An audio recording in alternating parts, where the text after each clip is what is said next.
بسم اللہ الرحمن الرحیم۔ السلام علیکم۔ حضرت ابن عباس رضی اللہ تعالیٰ عنہ فرماتے ہیں کہ رسول اللہ صلی اللہ علیہ وآلہ وسلم نے فرمایا کہ معراج کی رات میں نے پاکیزہ خوشبوؤں کی ہوائیں محسوس کیں، تو میں نے پوچھا اے جبریل علیہ السلام یہ عمدہ خوشبو کیسی ہے؟ جبرائیل علیہ السلام نے فرمایا یہ خوشبو اصل میں فرعون کی بیٹی کی اس خادمہ اور اس کی اولاد کی ہے جو خادمہ اس کا کنگھا کیا کرتی تھی۔ میں نے اس کا حال پوچھا تو جبرائیل علیہ السلام نے فرمایا ایک دن وہ فرعون کی بیٹی کے کنگھا کر رہی تھی کہ اس کے ہاتھ سے اچانک کنگھا گر گیا اور اس نے کہا بسم اللہ، تو فرعون کی بیٹی نے کہا کیا یہ میرا باپ مراد ہے؟ اس نے کہا نہیں بلکہ وہ اللہ جو میرا بھی اور تیرا بھی مالک بلکہ تیرے باپ کا بھی رب ہے۔ فرعون کی بیٹی نے کہا کیا میرے باپ کے سوا بھی تیرا کوئی رب ہے؟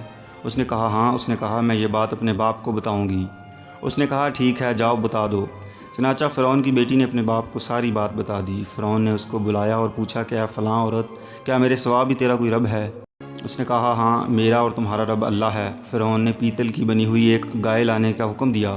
چنانچہ وہ لائی گئی، اس میں پانی ڈال کر خوب گرم کیا گیا، پھر اس خادمہ کے بچوں کو ایک ایک کر کے اس میں ڈالا جانے لگا۔ خادمہ نے اس دوران کہا میری ایک خواہش ہے۔ فرعون نے کہا تیری کیا خواہش ہے؟ اس نے کہا کہ میری یہ خواہش ہے کہ میری اور میرے بچوں کی ہڈیوں کو ایک ہی کپڑے میں ڈال کر ایک ساتھ دفن کر دیا جائے۔ فرعون نے کہا کہ ٹھیک ہے تمہاری یہ آرزو پوری کر دی جائے گی۔ چنانچہ اس کے بچوں کو پیتل کی اس گائے کے اندر برابر ڈالا جاتا رہا، یہاں تک کہ اس کے شیر خوار بچے کی نوبت آئی تو ماں اس کی وجہ سے بے ہمت ہونے لگی، تو بچے نے کہا اے ماں مجھے بھی ڈال دو، دنیا کا عذاب آخرت کے عذاب سے بہت کم ہے۔